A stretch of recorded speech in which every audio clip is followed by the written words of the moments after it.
Deuxième chose, la déclaration du week-end. Et c'est pour ça que c'est sidérant la période qu'on vit. C'est François Hollande. Je trouve cette déclaration sidérante. C'est-à-dire, LFI est dans l'arc républicain, le RN n'est pas dans l'arc républicain. C'est la gauche. Mais vous pourriez faire ce que vous voulez.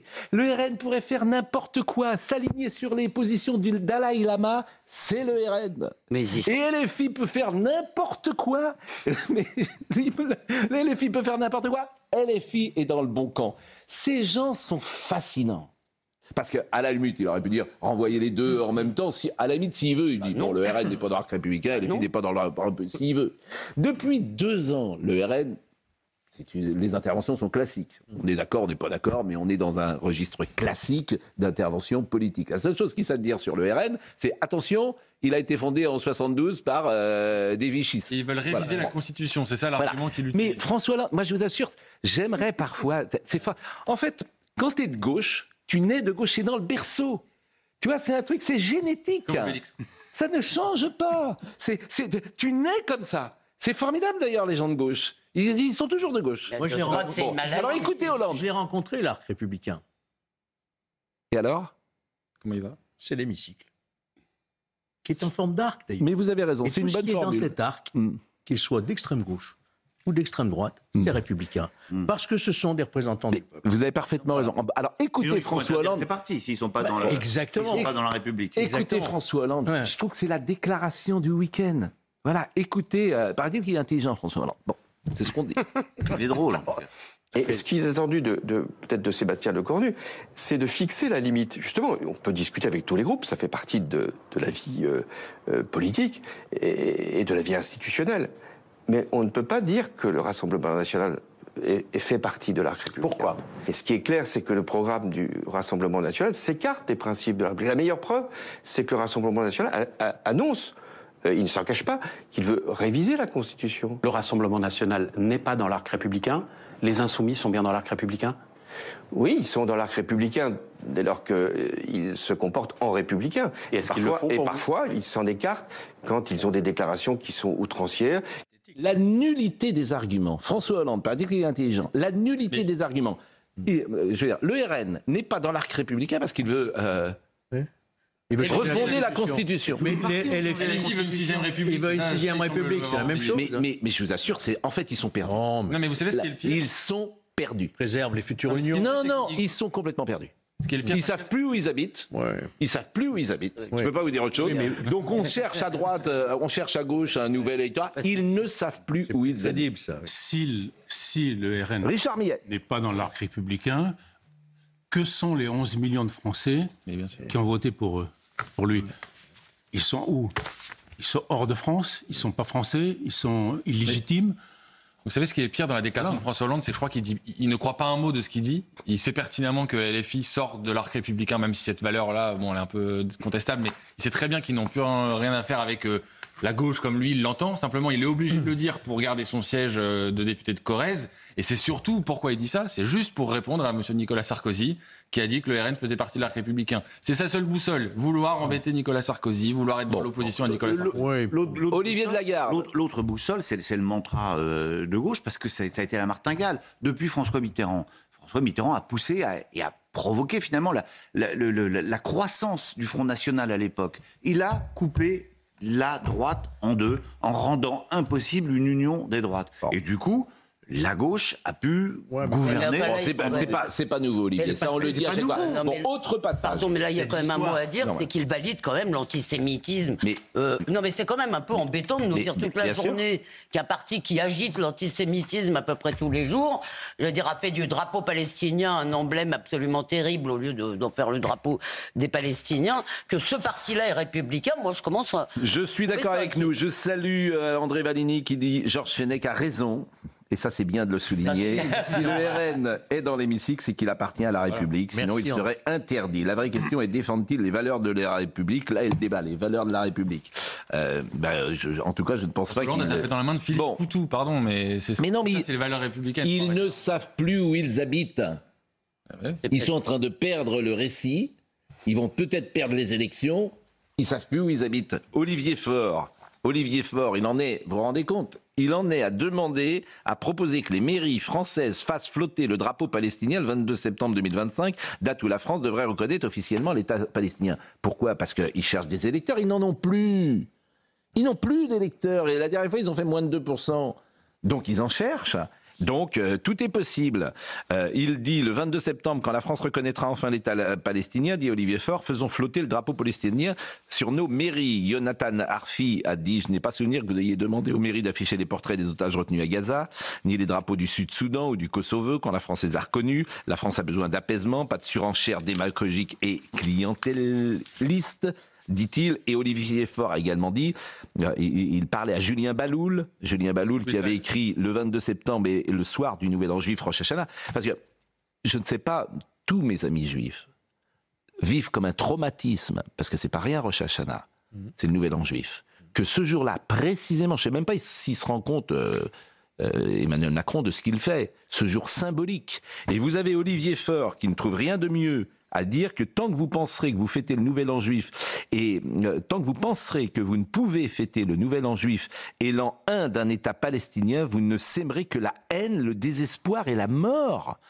Mais la violence, quand je dis qu'ils ne savent plus où ils habitent, Olivier Faure, premier secrétaire du PS, qui dit à un juif que pour lui, la reconnaissance de l'État palestinien ce jour-là le touche, et il lui répond, vous s'aimez la haine, le désespoir et la mort.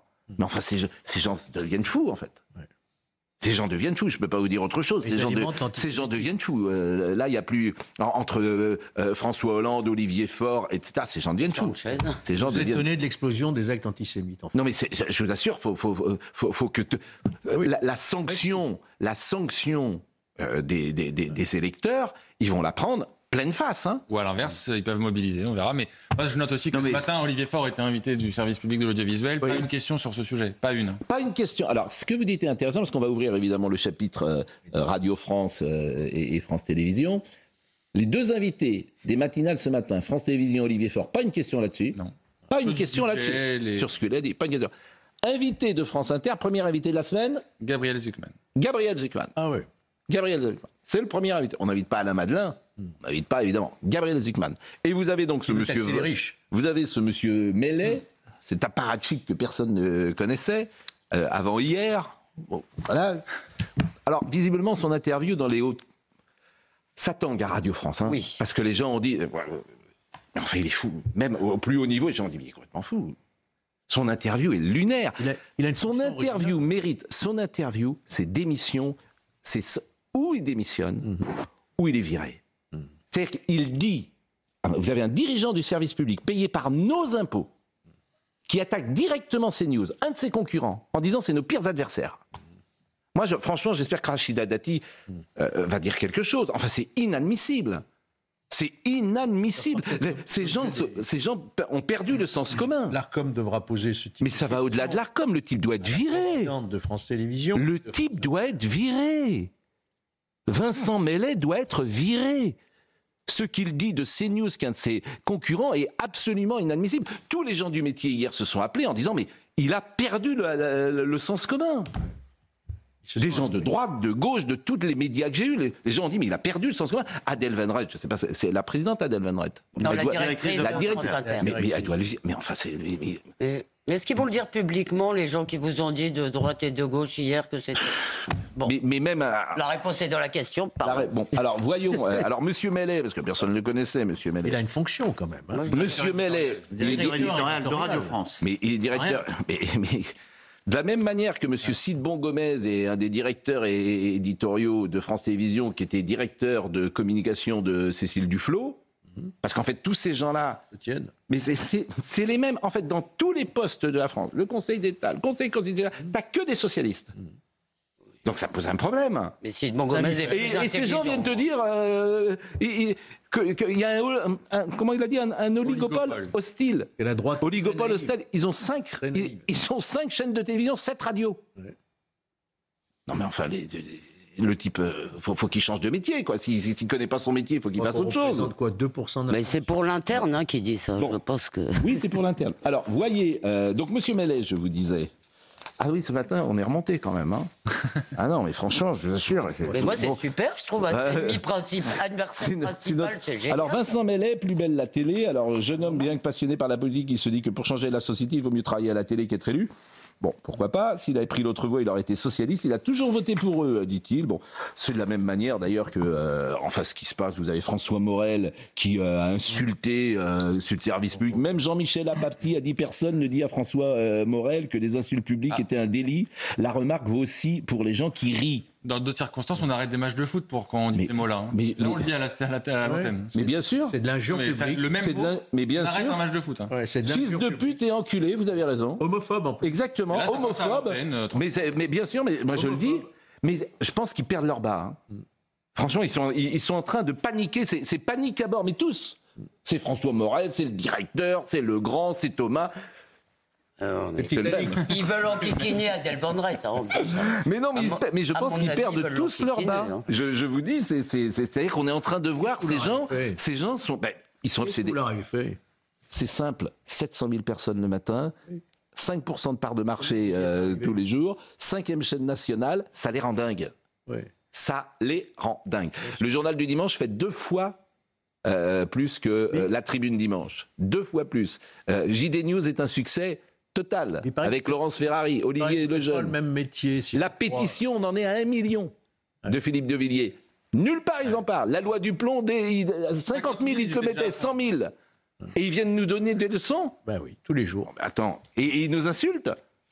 Parce qu'il nous insulte, ce monsieur de Mellet. Mais je pense qu'il doit partir, hein, vraiment. S'il n'y a pas de sanction. En fait, la ministre de tutelle, elle doit prendre la parole. Rachida Dati, elle doit dire dehors. C'est quelqu'un qui est payé par nos impôts. Écoutez donc le sujet qui était fait hier et qu'Eliott Deval nous avait déjà montré.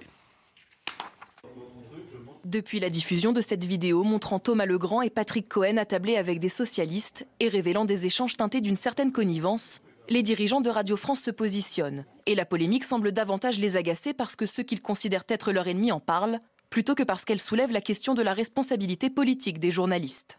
Ce qu'on peut simplement regretter concernant Thomas Legrand, c'est qu'il est involontairement fait à cadeau à nos pires adversaires. À CNews et Europe 1 notamment, qui n'ont pas manqué de créer immédiatement et de toutes pièces un récit autour de cette affaire pour mieux nous attaquer. Ils ont profité du fait que généralement nous ne répliquons pas, mais cela va changer. Ce groupe est précisément la négation du pluralisme qu'il nous reproche de ne pas assez défendre. Il est aussi la négation du métier de journaliste puisqu'il considère que faire du journalisme, c'est faire de la politique. Des propos également tenus par Céline Pigalle, directrice de l'information de Radio France, qui accuse CNews de vouloir leur nuire. Pascal Praud sur CNews a déclaré « Ils ont peur, tous les journalistes. Le système commence à craquer. Nous, on va en parler tous les jours, qu'ils le sachent, tous les jours. » Durant cette semaine, jusqu'à 80% du temps d'antenne à certaines heures était consacré à ce sujet.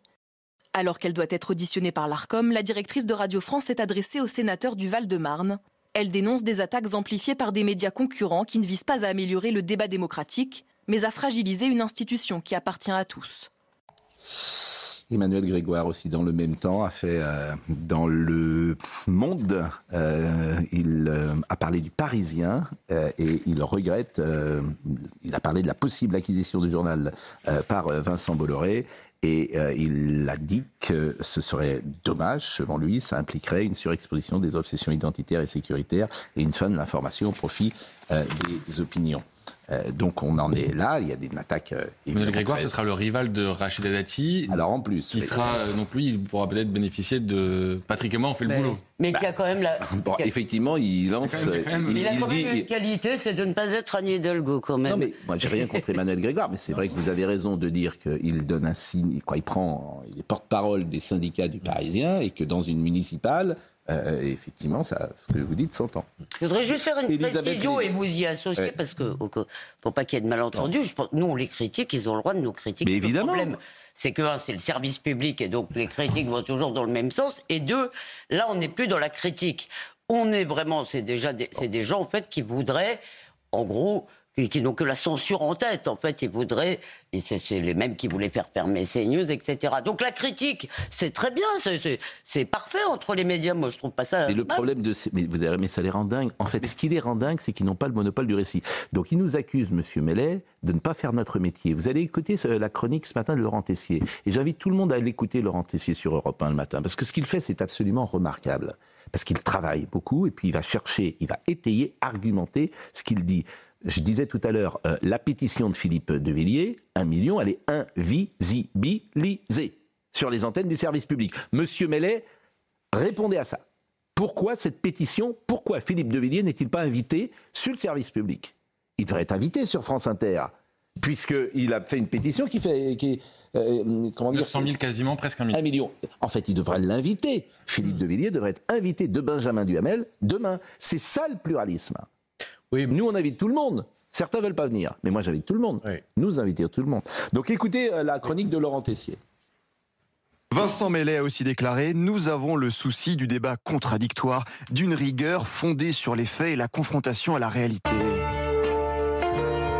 Pourquoi alors le lundi 2 juin, la matinale de France Inter avait minimisé, n'avait accordé que 3 minutes et 5 secondes aux violences qui ont eu lieu le week-end de la finale de la Ligue des Champions PSG Inter Milan? 3 minutes et 5 secondes en 3 heures d'émission. Hier, rien n'est venu perturber la grande journée de fête à Paris. Ah, la rigueur! Pourquoi le dimanche 22 juin, la matinale de France Inter n'avait pas parlé une seule seconde des violences lors de la fête de la musique? La fête de la musique, ces orchestres, ces fêtards, le plaisir d'être ensemble malgré la chaleur. Ah, la rigueur! Pourquoi inviter régulièrement sur vos antennes à Radio France l'enseignante Agnès Levallois qui disait ceci sur France Inter le 29 octobre 2023? L'islamisation du mouvement de résistance du Hamas. Pourquoi alors le jeudi 28 août dans votre journal de 7h sur l'abattage de l'olivier planté en hommage à Elan Halimi en Seine-Saint-Denis, vous n'avez pas donné la nationalité tunisienne des personnes interpellées? Il s'agit de jumeaux âgés de 19 ans sans domicile fixe. Et le dimanche 4 mai sur vos antennes, ce type de question posée à la députée européenne Reconquête Sarah Knafo, était-ce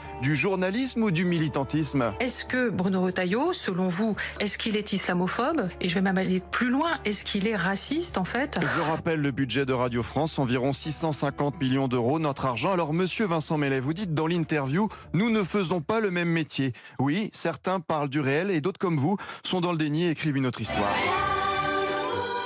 Et je rappelle que François Morel, et j'ai précisé n'avoir rien contre François Morel, qui est sur scène en plus en ce moment pour jouer la scène art. Bon, François Morel, je veux dire, vous imaginez si sur cette antenne, il y avait quelqu'un qui avait parlé, pourquoi pas, de Libération ou d'un journal, comme M. Morel a parlé c'est l'incorrect, avec les mots homophobes. Homophobe, c'est un homophobe, Monsieur Morel, en fait. Alors, ces mots-là, il peut être condamné par la justice française. Avait été condamné pour des propos beaucoup mais bien sûr, que cela. Mais c'est un propos homophobe. Oh. Comme c'est vous qui avez dit tout à l'heure, à juste titre, on arrête un match. Bon, mais là, les associations, elles ont réagi? Non. C'est une chronique humoristique, on peut pas... Là. D'abord, ça fait rire. Franchement, oui. Alors, il a sûrement de temps en temps, il doit être drôle, mais ce jour-là, il ne l'était pas. Ça serait les mêmes mots prononcés ici de façon humoristique, je pense que... Évidemment. Même si en fait, nos adversaires... dire que c'est homophobe est un peu... La chronique de Laurent Tessier, écoutez-la tous les jours, c'est dans la matinale d'Europe 1. Elle est formidable. Je sais d'ailleurs qu'elle est extrêmement écoutée aujourd'hui. Elle est à 6h15 la première et à 7h20 la deuxième. Mais parce que Laurent, il fait le job. Ah oui. Il fait le job. Là, ce qu'il fait, c'est factuel. Hein. C'est pas de l'opinion. C'est du boulot. C'est pas de l'opinion. Alors, Monsieur Mellet, plutôt que nous insulter, qui vienne sur ce plateau demain matin, il vient répondre. Il vient répondre. Il viendra pas. Mais il viendra pas. Dégonflé. Il viendra pas, non. Mais bien sûr, écoutez, ils sont dégonflés. Il viendra pas. Moi, si France Inter m'appelle en direct, j'irai, croyez-moi. Que vous n'êtes pas dans l'arc journalistique. Mais oui, c'est bien, très bien, très bien. Bravo.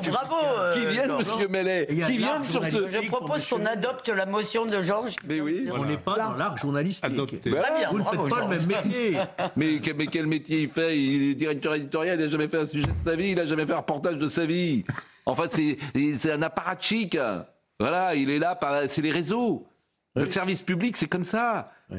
quel que soit le réseau, t'es du bon camp, etc. Vous croyez qu'un jour vous aurez un poste Richard Millet, il est invité sur le service public pour ses bouquins? Quand est-ce que vous avez été invité la dernière fois? Il y a 20 ans. Bon, bah voilà, c'est Antenne 2. Moi, il y a 5. Donc ça s'appelle invisibiliser. Bon, d'ailleurs, Jordan Bardella a parlé de l'audiovisuel public hier. Écoutons. Le dernier gouffre financier que j'aimerais aborder devant vous, sur lequel, là encore, nous ambitionnons de faire des économies, c'est celui de l'audiovisuel public.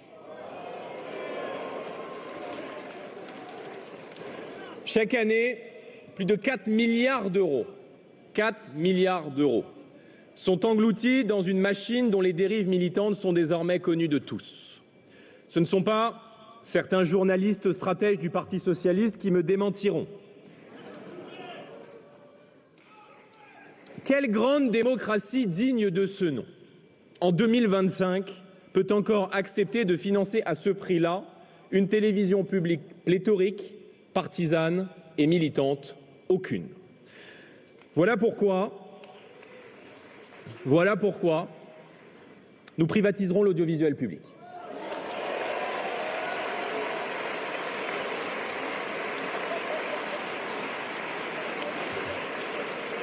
C'est une question de principe, mais c'est aussi une mesure de saine gestion des deniers publics. 9h26, et moi je trouve ça très triste au fond de privatiser le service public, parce que j'ai connu un service public dans les années 80, 70, 60 qui était formidable. Et justement, Paul Amar en parle très bien d'ailleurs, il y avait toutes les voix, le pluralisme possible. Je trouve ça très triste au fond, parce que le service public, ce qu'il devrait faire plutôt que de mettre des émissions que fait le service privé, il devrait mettre du théâtre. Il devrait mettre de la littérature en avant. La seule émission de littéraire aujourd'hui, elle est sur France 5, elle n'est même pas sur France 2. Donc, alors qu'avant, elle était sur Antenne 2. Donc, qu'ils ne viennent pas donner des leçons. Il n'y a rien de service public. Quand tu fais des émissions de pur divertissement, on ne demande pas au service public de faire des émissions de divertissement pur ou des jeux, des choses comme ça. C'est pas son job. Le job du service public, c'est pas de faire de l'audience, c'est justement d'avoir un service public.